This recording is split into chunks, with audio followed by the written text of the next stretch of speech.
CN Televisión presenta Agenda, los temas de la semana, con el concejal Alejandro Keller.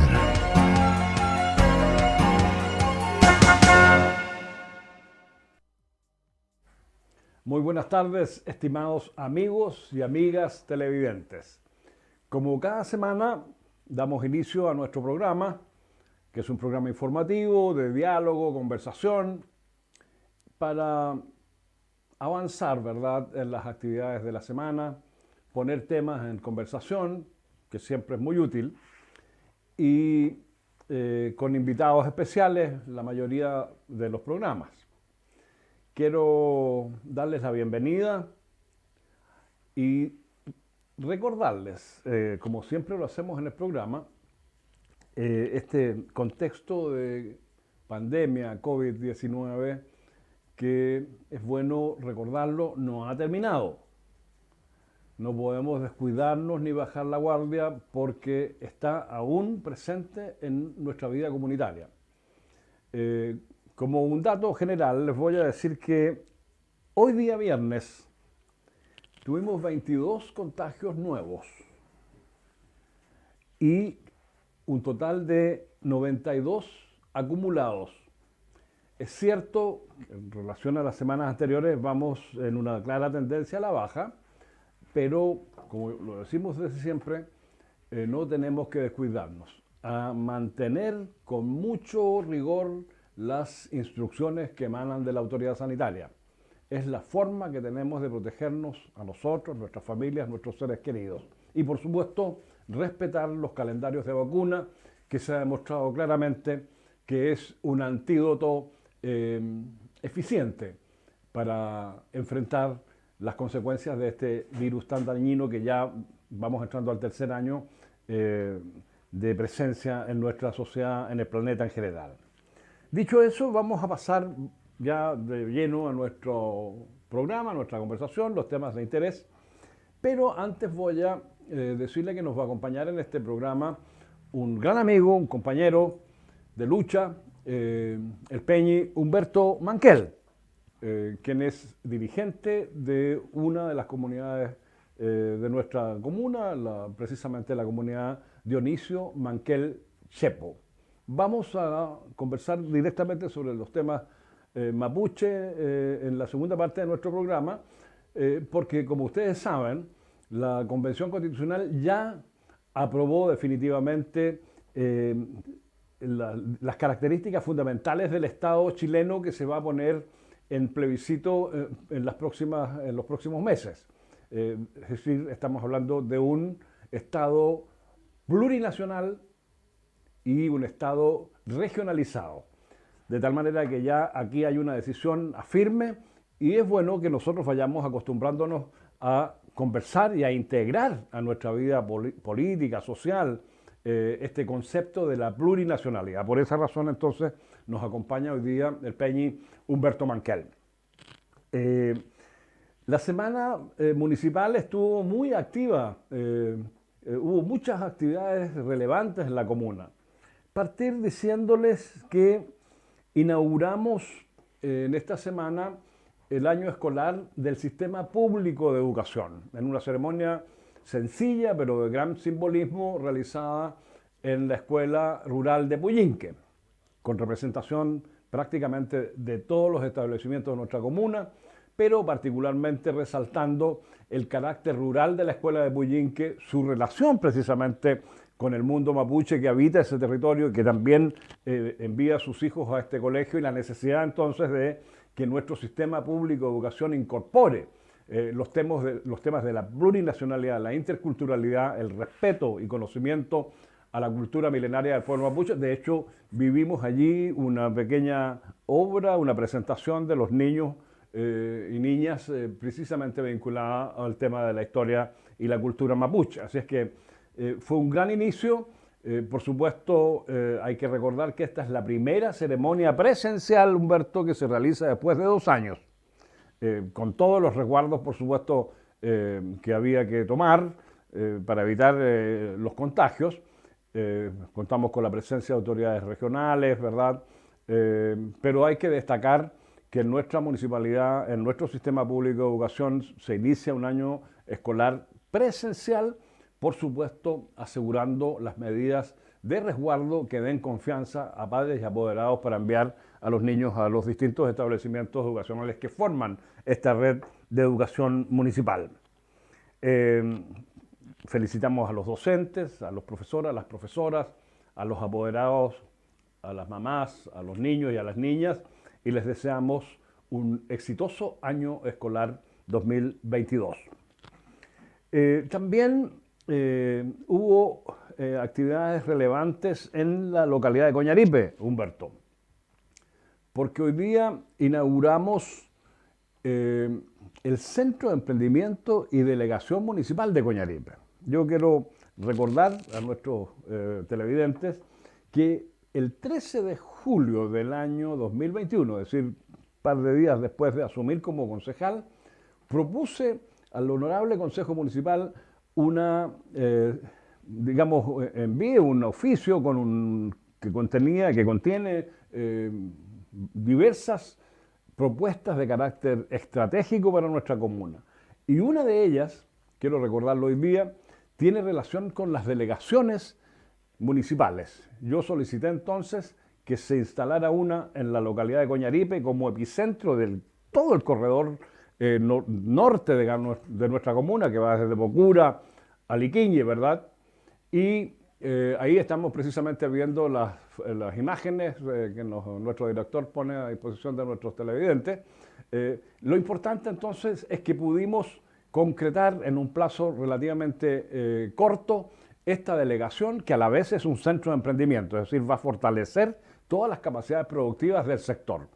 Pero en el oficio del cual soy autor, digamos, también propuse la necesidad de que en la localidad, en el Tume, tengamos un centro de emprendimiento y delegación municipal tal cual el que estamos inaugurando hoy día en Coñaripe.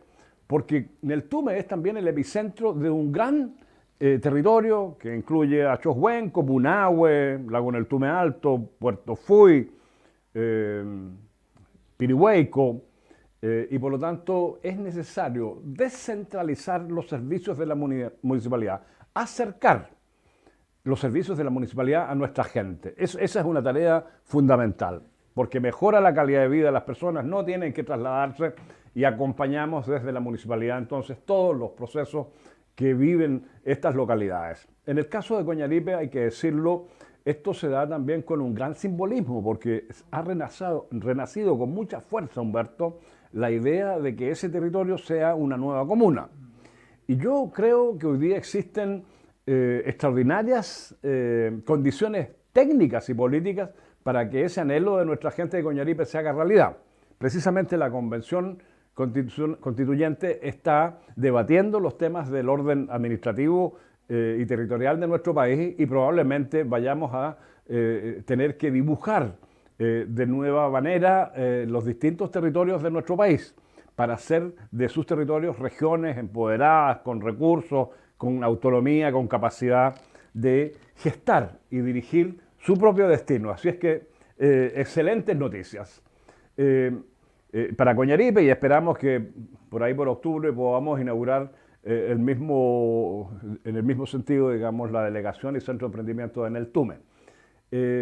También estuvimos hoy día en una reunión en Coñaripe muy importante, porque contamos con la presencia de distintas autoridades regionales, con el representante de la delegada presidencial del presidente Gabriel Boric, con el gobernador regional don Luis Cubertino, seremis y representantes, digamos, de los distintos ministerios del gobierno presentes en la región, con la ciudadanía de Coñaripe y con los dirigentes de una mesa técnica que trabaja temas urgentes para Coñaripe, pero también temas de futuro, como es precisamente esta idea, este anhelo de crear la nueva comuna de Coñaripe, Liquiñe y Bocura. En esta reunión entonces se asumieron compromisos muy serios, muy responsables de enfrentar las situaciones que afectan a Coñaripe hoy día en el tiempo presente, pero sin perder de vista que nuestra localidad, así como otras localidades de la comuna, necesitan avanzar a un diseño que yo llamaría de pequeñas ciudades de montaña, con identidad propia, con buena infraestructura sanitaria, con urbanización adecuada, con servicios turísticos de excelencia. Por cierto, estos son planes de muy largo plazo, pero si no empezamos hoy día a pensar en ellos, cada día va a ser más difícil concretar, digamos, estos anhelos. De tal manera que fue una reunión muy interesante, muy productiva y va generando entonces una dinámica de apoyos a esta idea de que Coñaripe sea finalmente una comuna. Y probablemente nuestro territorio comunal se transforme también en una provincia, que es uno de los anhelos que hemos venido planteando desde hace ya muchos años. Finalmente, terminamos el día con una reunión en la sede social de la población araucana, con las representantes y los representantes de los distintos comités de vivienda de nuestra ciudad, que en total suman 444 familias que anhelan urgentemente la construcción de sus viviendas, que son en el fondo los hogares que las familias necesitan para hacer su vida.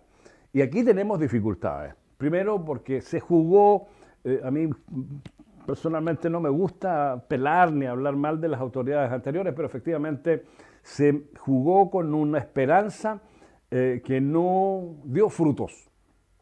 Existe un terreno frente a la estación de transferencia de residuos que está disponible, pero que no tiene factibilidades técnicas. Es decir, aparte de los financiamientos de subsidio y otras cuestiones que son fundamentales para la construcción de viviendas, tenemos una dificultad técnica y por lo tanto aquí una de las tareas más importantes que tenemos que asumir es precisamente coordinar con las autoridades responsables de esto, ESAL, la autoridad sanitaria, la solución técnica para que allí se puedan construir viviendas. Yo quiero recordar nomás que cuando fui alcalde construimos el Centro Educacional Ayarrehue, que contempla la sala cuna, la escuela musical básica, no olvidé su nombre, el Liceo Altamira, y también cuando iniciamos ese proceso constructivo nos encontramos con que no habían factibilidades técnicas, pero hicimos las gestiones con las autoridades y conectamos el alcantarillado y el agua potable para ese centro educacional. Por lo tanto, existe una vía que permite resolver ese problema y esperamos entonces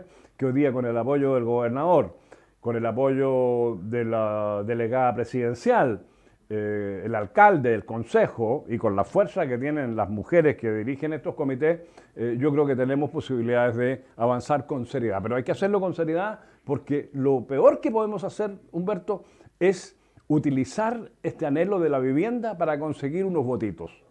Porque cuando se frustran las expectativas, se genera un desastre, se deteriora incluso la democracia. Y aquí hay que ser muy responsables. Si no avanzamos, hay que decirlo. Identificar cuáles son las dificultades que tenemos y enfrentarlas con responsabilidad. Esa es la tarea que asumimos hoy día.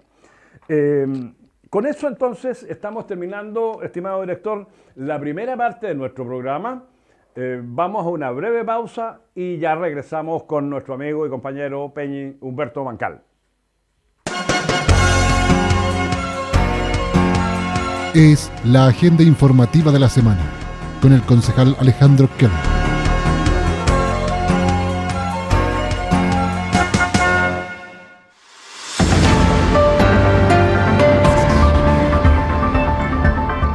Si a usted le gusta estar informado de todo el acontecer, pero no tiene tiempo de ver cada noticiario, lo invitamos a conectarse con nosotros a través de Magazine Global, un resumen de las principales noticias nacionales e internacionales.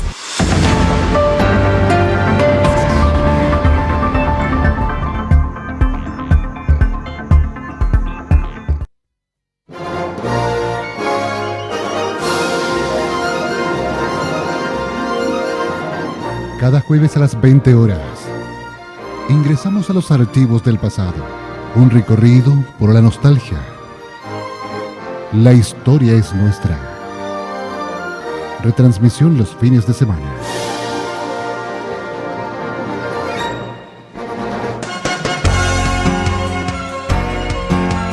Es la agenda informativa de la semana con el concejal Alejandro Keller.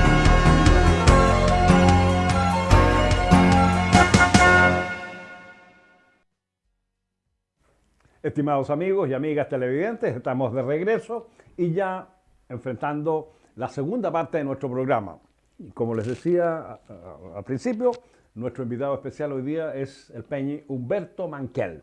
Con Humberto me une una amistad y una trayectoria de lucha ya muy antigua. Nos conocimos, Humberto, en la cárcel. ¿Ya? Sí. En la cárcel de Valdivia. Hoy día uno pero puede no con reír. patos malos. Hoy día se puede reír de eso. Pensamos en esa época, soñábamos en esa época con un mundo mejor, más justo, bajo el gobierno del presidente Salvador Allende. Y allá nos llevaron, después de las torturas y todos los maltratos, estuvimos un tiempo juntos y después nos encontramos en el exilio un tiempo en Europa y finalmente todos volvimos a Chile. Humberto,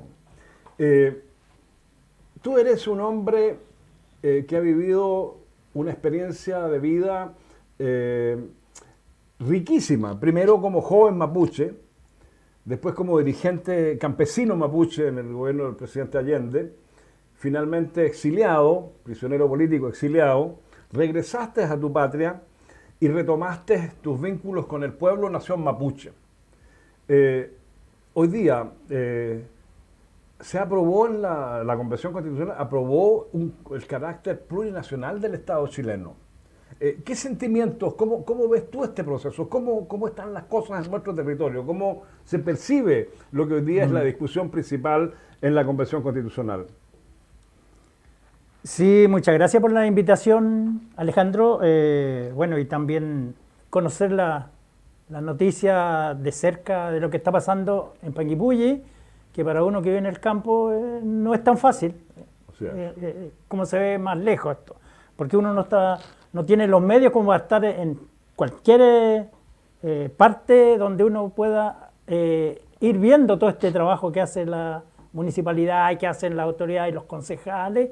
Entonces, eso.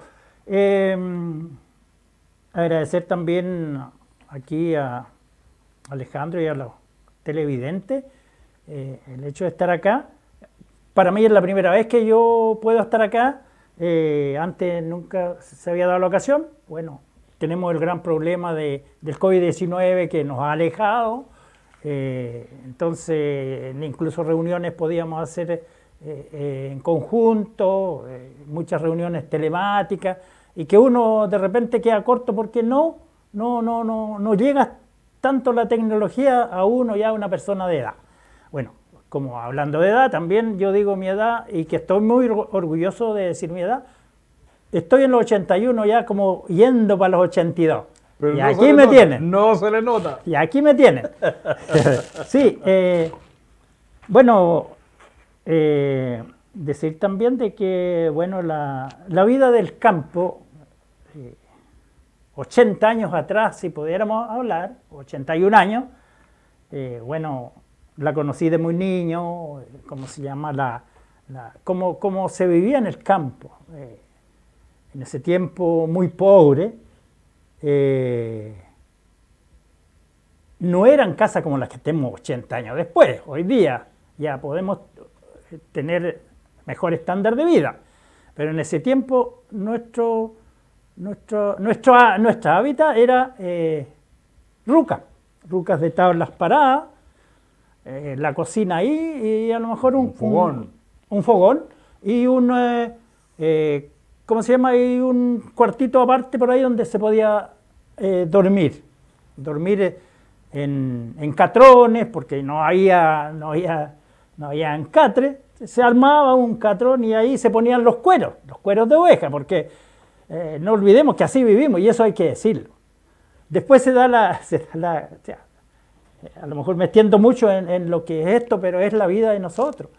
Y después como que cuando uno ya avanzó en este tiempo, ya uno tenía lo que llamábamos las payasas. Las payasas eran sacos, las llenábamos con paja y ahí como que nosotros habíamos avanzado en este mundo, ¿cómo se llama?, de progreso. Pero claro, el gran problema era que estas payasas, como uno se movía ahí, entonces producía el polvo que salía de la paja, seguro que eso también le hacía mal a uno. Pero era la vida así y eso quería recordar algunas cosas. Huérfano de muy temprana edad porque mi madre fallece cuando yo tenía 4 años y de eso yo me recuerdo muy poco, solamente algunas cosas que como algunas señales pequeñas, como en el momento cuando se murió, mi padre me dice falleció o murió, no sé cómo fue que me lo dijo, pero yo lo entendí y que ya las velas estaban en el mismo catrón, en ese tiempo no llegaba a la funeraria al campo, o sea, y además el ataúd había que hacerla el mismo, había gente que sabía hacer eso y eso lo hacía. Entonces eso es lo que me acuerdo y después de haber estado jugando en algún momento con las virutas donde se trabajaba la madera para hacer el ataúd, de eso me acuerdo. Y después vuelvo de nuevo a la borrachera y ahí no me acuerdo. Bueno, es un poquito para contar mi historia, pero decir que en el año 2022, donde estamos, es cierto, hay cambios. Digamos, yo puedo decir que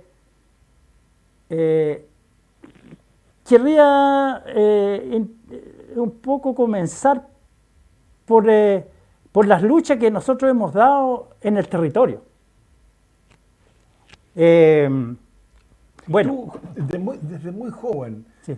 asumiste un compromiso con tu pueblo, te hiciste Claro. dirigente, participaste de procesos de reivindicación Sí. de la lucha del pueblo nación mapuche. ¿Cómo Claro. fue esa historia? Pero bueno, a mí me tocó de venir a Panguipulli, a la escuela, a terminar el quinto y el sexto, porque no había Ñancul en el lugar donde era oriundo. Entonces mi papá, yo le pedí, y él hizo todo el esfuerzo para que yo venga a Panguipulli. Me tomaron una pensión aquí en la calle Portales, una familia Reyes que era de Chauquén, y ahí estuve y entonces ya en esa época, yo no sé si ya en quinto año o en sexto año, me tocó de hacer un discurso, que yo tendría 12 años por ahí, no sé, un discurso aquí lo llamamos un lugar que hoy día se llama Controncahue, pero hay un lugar especial que le ¿Tú llaman hablabas Choroico. mapuzungún? Mapuzungún. ¿Hablabas mapuzungún? Muy poco. Muy poco. No, muy poco. Porque, bueno, esa es otra historia que hay que conversarla también. Entonces, ya de muy temprano. Pero ¿por qué yo tenía esta inclinación? Porque mi abuelo fue muy político, sin ser político partidario, pero él tenía las cosas siempre muy, muy claras. Entonces él como que era la estrella que a mí me guió. Y hasta el final. Mi abuelo que se llamaba Mariano Manquiel. Mariano Manquiel, que era hijo de Dionisio Manquiel Chepo, el que fue ¿cómo se llama? Al que le dieron el título de merced en Malchehue, de 523 hectáreas.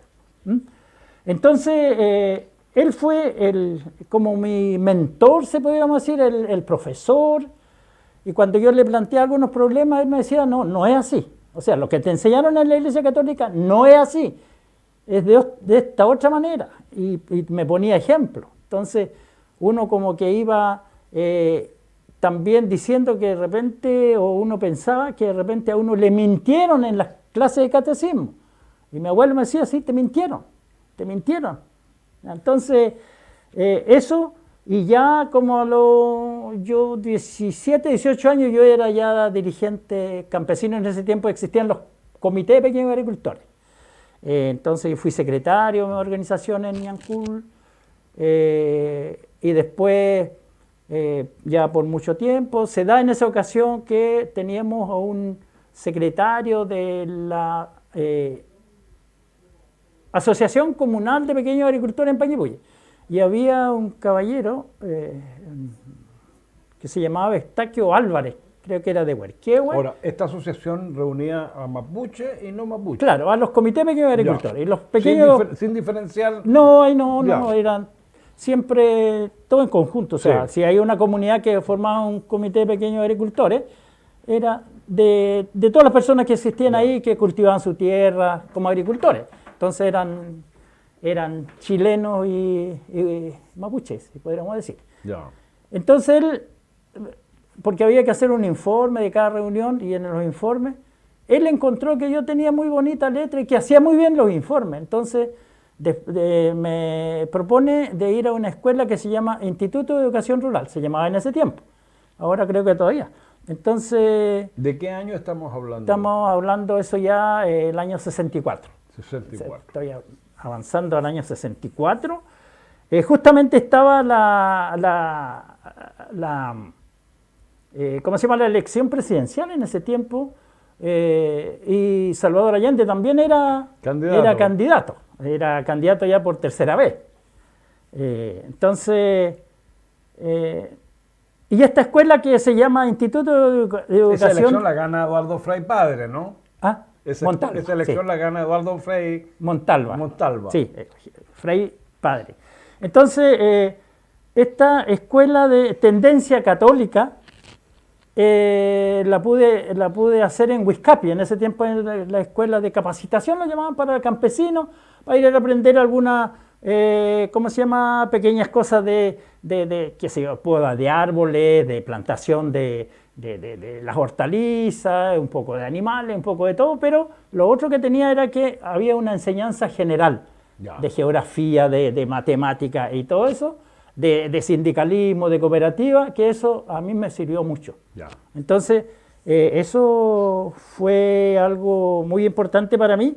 Pero lo que no me pudieron convencer es que yo tendría que ser alguna vez demócrata cristiano, porque como venían de la democracia cristiana, y ahí tengo un ¿cómo se llama? Socialista, ¿no? Sí, por supuesto, por supuesto. Bien, cuando uno es joven, o es niño, o es joven, uno no tiene claro cuál es el partido que uno lleva, sino es la tendencia social, que uno trabaja en eso, y después ya como que va entrando en la política, pero de a poco. Sí. Porque además, en el campo todo llega muy tarde.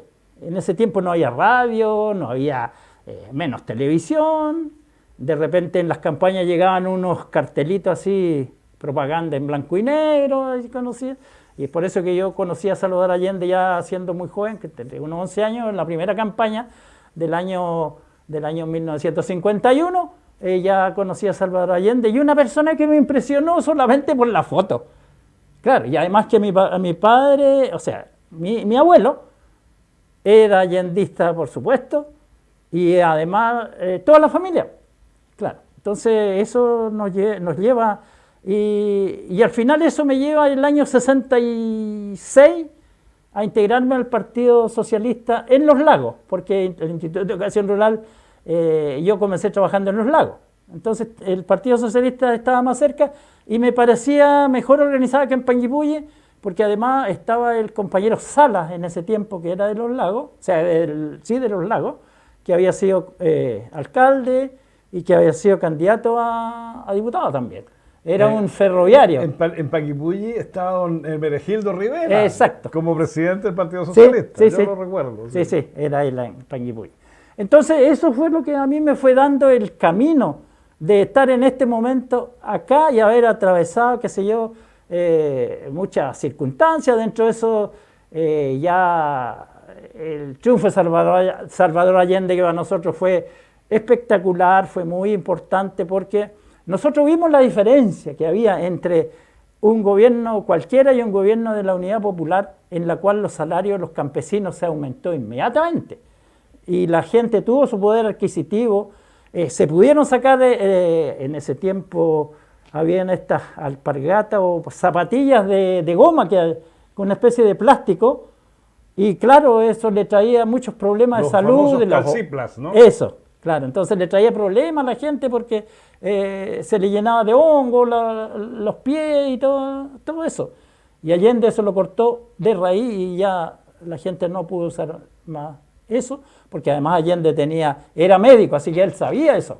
Entonces, eso lo que yo puedo contar de eso. Y bueno, y después lo seguí en cada elección, siempre allendista, hasta que ganamos. Y la importancia que tiene, cuando llega Salvador Allende, nosotros, yo conocí a mi abuelo luchando por sus tierras, porque aquí se trata de una reivindicación de tierra. El título de Merced es otorgado a mi abuelo el año 1913. Ya. Pero esto también tiene una historia con el Parlamento de Cosco, porque en 1907 se realiza el Parlamento de Cosco y ahí una de ¿cómo se llama?, los reclamos que hicieron nuestros antepasados, nuestros dirigentes, nuestros loncos, era que en Panguipulli todavía no llegaba lo que se llamaba el título de merced. O sea, para protegerse un poco del, ¿cómo se llama?, del despojo de las tierras que traían los colonos. Entonces, eso pasó y creo que eso ayudó a que se llegara acá lo que lo llamaban una comisión radicadora. Claro, ahora, con respecto a lo que son los títulos de merced, hay que dejar en claro de que el título de merced otorgado por los gobiernos en ese tiempo y anterior en otros lados, significó la pérdida de mucho territorio, porque mi abuelo, mi tatarabuelo, Dionisio Manquel Chepo, controlaba alrededor de 3.000 a 5.000 hectáreas, pero cuando le dan el título de merced, le dan 527 hectáreas. Entonces, vamos a ver una forma de legalizar el despojo, digamos. Exacto. Entonces, le dejan más o menos el 10%. Pero le dejan el 10% porque había una familia también muy numerosa. Éramos 49, dice el título de merced, más el jefe de la comunidad que era Dionisio Manquel Chepo. Entonces éramos total en 50. Y esto tiene un paralelo en 1970, que de nuevo nosotros somos 50 dentro de Malchehue por el proceso de reforma agraria que Salvador Allende lleva. Y que nos costó al principio porque esta pesadez de los organismos, en ese caso era, creo, el Instituto de Desarrollo Indígena en ese momento, muy pesada, una maquinaria muy pesada y bueno, hasta que hay un convenio entre la Corporación de la Reforma Agraria y el IDI, que se llamaba así. Perdón que te interrumpa, pero ahí hay algo muy interesante, Humberto, y es que el presidente Allende, a través de su ministro de Agricultura, Jackson Scholl, ¿sí?, ideó una fórmula que permitió recuperar o entregar tierras a las comunidades mapuches de Chile, del territorio mapuche, en el contexto de la aplicación de la ley de reforma agraria. Sí, exacto. ¿Eso es así? Exacto, exacto. Entonces, bueno, esto tampoco pasa tan como dijera yo, así como tan limpio, digamos, o tan pacífico, porque nosotros nos tomamos el predio de Malchehue para exigir la recuperación de las tierras. Pero igual se fue demorando este organismo indígena que había, si la comparamos con la CONADI hoy día, tenemos el mismo problema con la CONADI de hoy día, porque es muy lenta y está como digamos, va a trabajar de acuerdo a las indicaciones o a los programas de gobierno. Entonces, como en este gobierno anterior, para decir algo, este gobierno de Piñera, el último, no dio absolutamente 1 metro de tierra. No había plata para los mapuches para comprar tierra y tampoco para proyectos. Entonces fue un gobierno ya tan nefasto como en todas otras materias, derechos humanos, en fin. Claro. Entonces, creo que ahí nosotros también hay que destacar que el trabajo porque al final no fue un asentamiento, fue un centro de reforma agraria. ¿Qué significa un centro de reforma agraria? El centro de reforma agraria se expropiaban varios fondos y se formaba el centro de reforma agraria. Porque el expropiar un fondo se llamaba asentamiento. Varios fondos, centro de reforma agraria. Esa era la diferencia. Y en este centro de reforma agraria, como yo siempre digo, nos fuimos al chancho. Nosotros queremos nuestra recuperación de nuestras tierras, pero ahora que estamos con la reforma agraria, hagamos un centro de reforma agraria, pero con los fondos que están al lado. Y ahí cayó la plaza y cayó también Huidapichén y también Chauquén, que en ese tiempo también lo tenían los monjes. Entonces fue un proceso muy, muy bueno porque además con la educación política que teníamos nosotros, no podíamos dejar a un lado a los trabajadores de los fundos. Y los trabajadores de los fundos fueron parte de nuestro centro de reforma agraria, que no eran mapuches, sino que eran trabajadores. Se produce ahí una solidaridad. Exacto, exacto. Claro, entonces ahí también hay una especie de cómo nosotros avanzamos en esta socialización, en este pensamiento de que los pobres y los mapuches somos los mismos, tenemos los mismos problemas. Entonces, ¿por qué tendríamos que nosotros discriminarlo y dejarlo sin trabajo? Por supuesto, para la gente que estuvo de acuerdo con nosotros, porque también hubo gente que no estuvo de acuerdo con nosotros, asusados por, fundamentalmente por la democracia cristiana y su sindicato Triunfo Campesino, que lo sabemos muy bien, nos acusaron de terroristas, de ladrones, estamos robando madera y cosas así, pero los que eran dueños supuestos dueños, nunca dijeron eso, sino que fueron los trabajadores. Y además, el año 73, casi al final del gobierno de Salvador Allende, aquí en Panguipulli había un concejal que era Ramos, que tenía un negocio por aquí en la calle Bernardo Higgins. Él era encabezador de un plebiscito para que la gente diga si estaban de acuerdo con el Centro de Reforma Agraria o los asentamientos o no. Y eso no alcanzó a efectuarse porque vino el golpe de Estado. Pero si no, teníamos gente en contra igual, si no era fácil. Sí. Pero esa era la situación política que teníamos en ese momento. Ahora, sé que esta historia tuya, que es la historia de tu pueblo acá en Panguipulli, es extensa, podríamos estar todo el día conversando sobre esa historia. ¿Cómo ves tú, cómo ve tu pueblo, tu comunidad, este tema que hoy día hemos conocido por la prensa, ya la definición del carácter plurinacional del Estado? ¿Cómo ves tú ese proceso, volviendo ahora ya a la realidad, a la actualidad?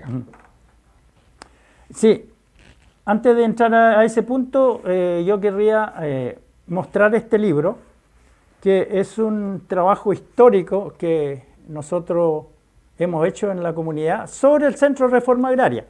Entonces aquí hay muchos datos de Malchehue, quiénes fueron los que llegaron primero y quiénes, cómo se sucedió el traspaso de esas tierras, porque al final lo que pasa es que todo este trabajo histórico que nos hicimos con el antropólogo Martín Correa, muy buen trabajo. Tenemos un trabajo sobre la reforma agraria y tenemos otro trabajo sobre lo que es el título Merced. Tenemos 2 volúmenes así. Entonces, para que lo vean. Muchas gracias. Bueno, mostramos el estudio, dice Historia Territorial del Centro de Reforma Agraria Héctor King. ¿Así se llamaba? Sí, Héctor King. También quiero explicarlo porque ¿por qué en vez de ser un nombre mapuche tiene un nombre King? Sí. Y King podríamos decir, bueno, es un inglés que vino de por allá, un corsario, no sé, y por eso lo tenemos ahí. No, resulta que el Héctor King fue un compañero socialista, ingeniero agrónomo, que nos ayudó en todo este trabajo de Malchehue, de recuperación de tierra y cómo ir formando después este comité de producción y cómo íbamos a adelantar en los trabajos. Ya nos estaban llegando maquinaria, tractores y todo ese tipo de cosas, como para haber hecho un centro de reforma agraria de producción de cereales y todo, con 50 trabajadores, total. Bien.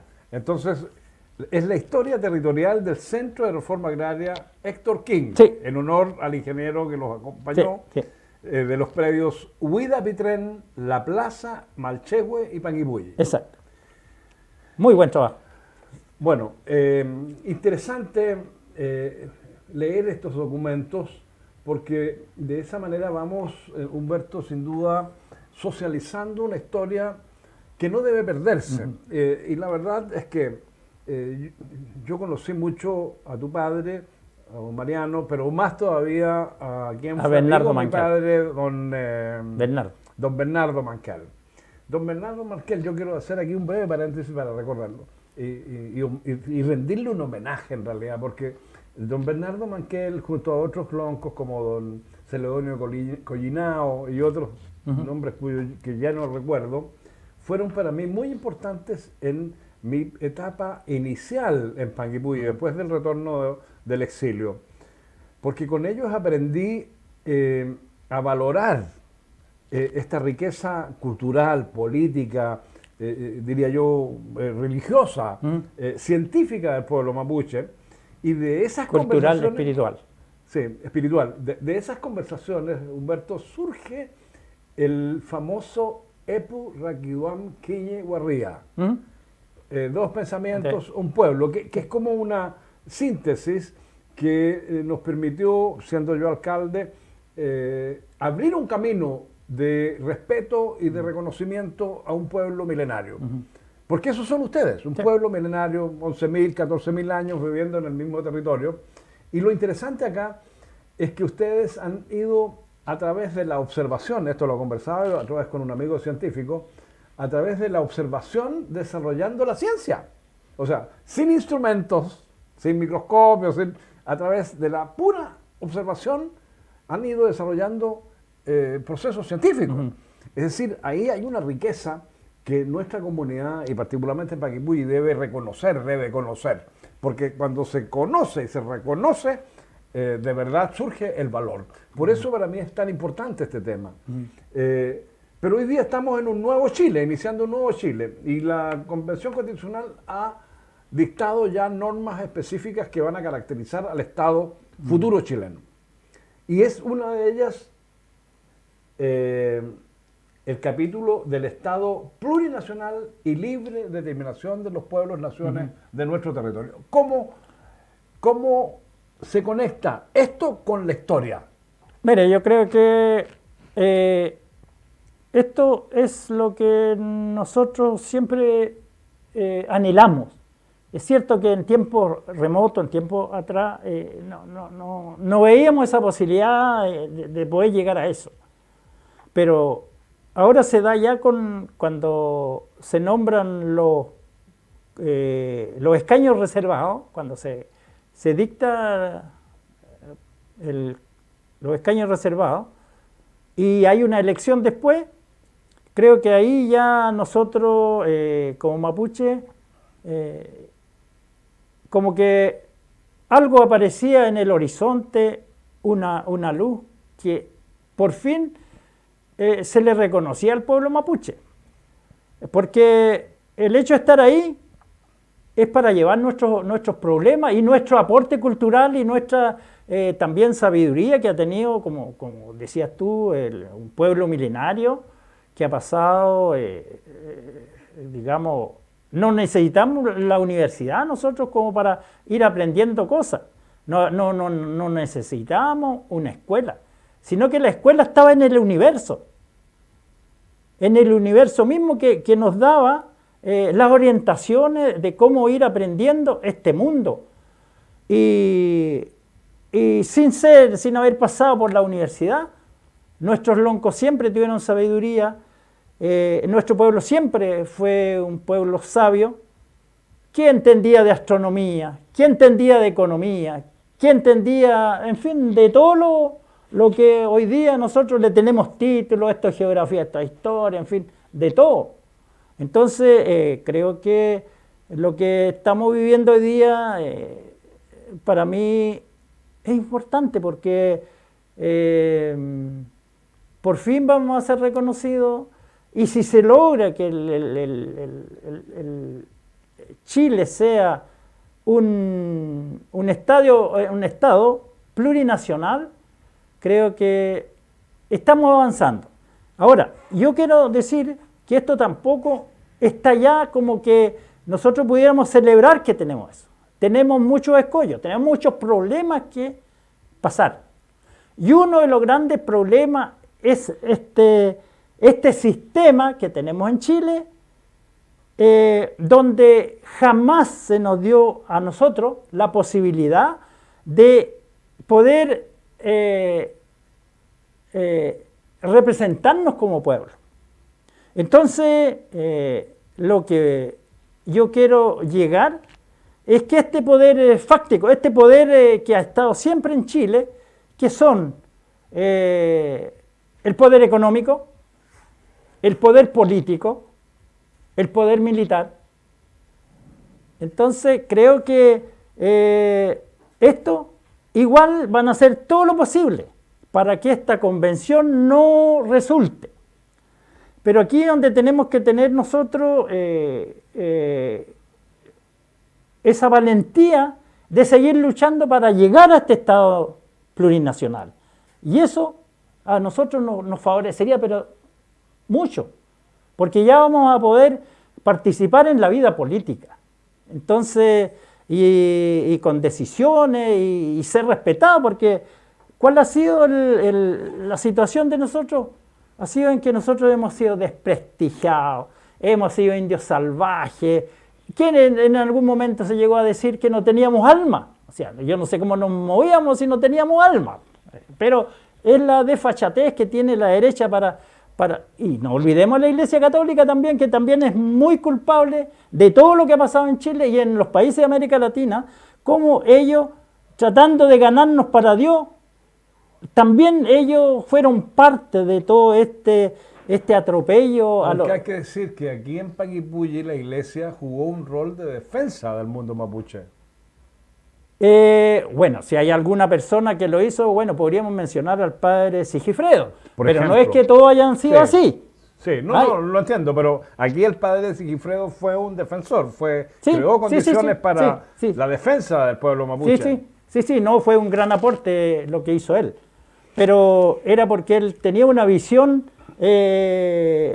¿cómo se llama?, de alguien que viene del extranjero y de Europa. Entonces tenía otra visión del mundo, y con lo que se vino a encontrar aquí, sobre todo en Panguipulli. Es por eso que él fue muy, muy duro también con los atropelladores de los mapuches, como fue Joaquín Mera, a quien que en una de sus ¿cómo se llama?, cartas le dice al periodista Mesa de que es el hombre más cruel que puede existir en la tierra. Una cosa así, no puedo decir lo exacto que dijo, pero así. El periodista Mesa fue el autor del Aurelio relato Mesa, del Parlamento de Cosco. Sí. Aurelio Mesa. Fue testigo en realidad, ¿no? Estuvo en el Parlamento de Cosco en 1907, sí. ¿Sé cómo va? Bien, yo creo que ya nuestro director nos está haciendo las primeras señales. Por cierto, Humberto, estimados televidentes, estimadas televidentas, este tema no se agota en esta conversación.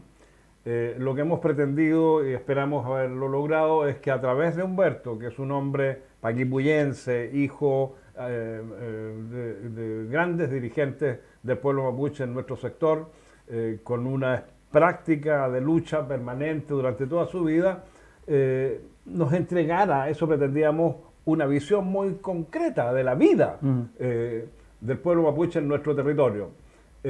Yo creo que podemos ser optimistas. Es cierto que hay muchos escollos todavía, eso es muy cierto, Humberto, y hay que estar siempre atentos a las fuerzas que van a querer contrarrestar el valor de la Convención Constituyente.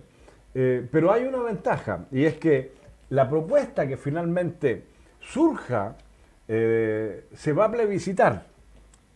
No sé exactamente cuál es el cronograma, pero durante este año y el próximo año probablemente va a haber un plebiscito de salida para que el pueblo de Chile apruebe o rechace la nueva Constitución. Yo creo que nuestra labor hoy día es defender el tremendo esfuerzo, el tremendo trabajo que están haciendo los constituyentes, de todos los sectores, porque hay sectores de izquierda, de centro, de demócrata cristiano, de derecha, incluso sectores de derecha que están comprometidos con el proceso. Más allá de sus ideas, ¿no es cierto?, particulares, ellos defienden también en general el proceso de nueva constitución. Y nuestra labor entonces como ciudadanos es defender este proceso y cuando nos corresponda ir a marcar si apruebo o rechazo, nosotros debemos aprobar la nueva Constitución.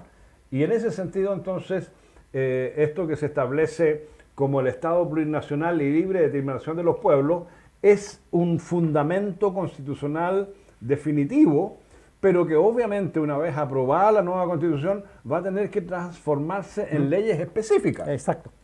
¿Verdad? Sí, sí. Pensemos, por ejemplo, en la justicia mapuche.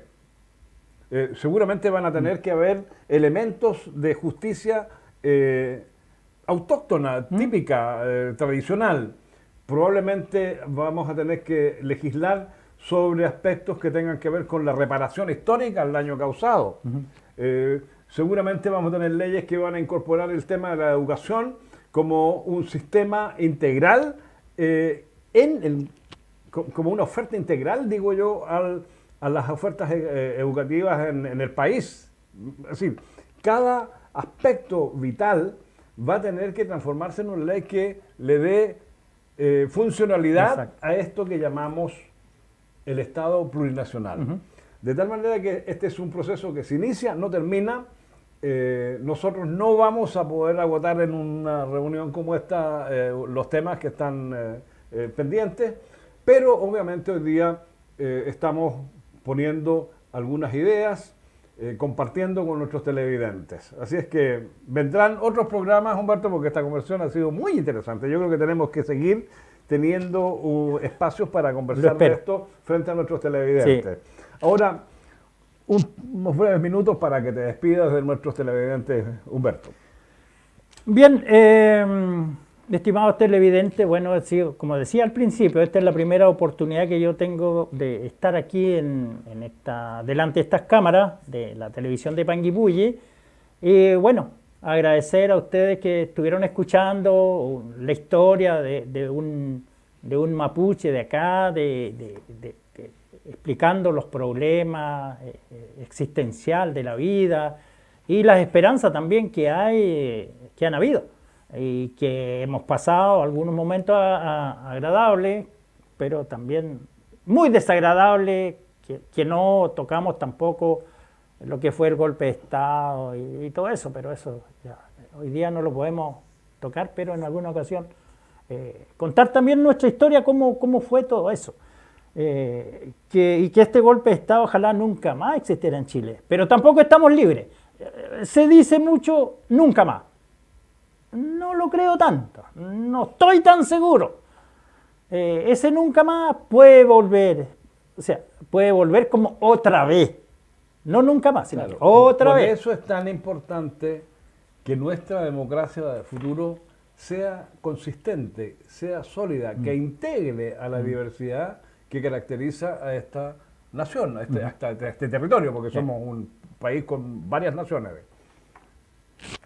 Sí, bueno, eso, y bueno, y tomar las palabras de Alejandro en el sentido de que no será la primera vez, lo mismo espero yo, que poder estar de nuevo acá, porque hay mucha historia que decir, y lo otro es que, bueno, nuestro pueblo mapuche en Panguipulli está lleno de problemas por todos lados, entonces hay que seguir conversando, hay que seguir hablando sobre esto. Bueno, el compromiso que tenemos, Humberto, es que en la próxima, no la próxima, pero más adelante, cuando se dé el espacio, vamos a continuar esta conversación específicamente sobre el mundo mapuche. Me parece bien. Podríamos incluso vamos a conversar con el director, ampliar un poquito para tener a un segundo invitado, de tal manera que haya una interacción entre tu presencia y la de otro invitado que pudiera ser también muy interesante. Aprovecho de recordar, y con esto termino, a propósito del rescate de la historia, que propuse el 21 de este mes, que es marzo, el día de la primavera, perdón, del otoño, cuando se termina el verano, un oficio que contiene una propuesta específica al Honorable Consejo Municipal, que tiene que ver con la posibilidad de crear en Panguipulli el Festival de Cine de nuestra comuna.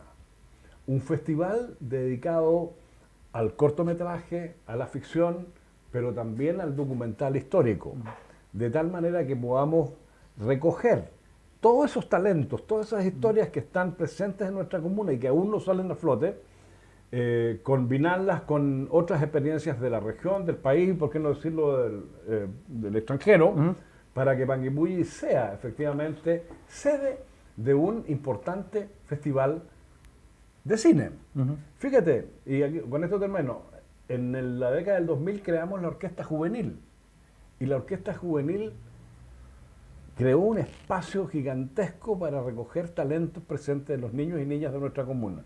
Yo estoy seguro que si creamos este festival de cine, vamos a encontrar talentos por todos lados y vamos a poder recoger desde el mundo mapuche síntesis de las historias, ¿no es cierto?, tan valiosas de nuestro pueblo mapuche y otras historias que hoy día debemos rescatar porque no se pueden perder. Con esto terminamos, estimados televidentes, estimadas televidentes, y nos comprometemos para un próximo programa. Les deseamos un feliz fin de semana y nos vamos a ver el próximo viernes. Adiós. Y como se dice en Mapunzungun, Mañum. Mayum. Gracias. Hemos presentado Agenda, algunos de los temas destacados de la semana. Agenda, con el concejal Alejandro Queda.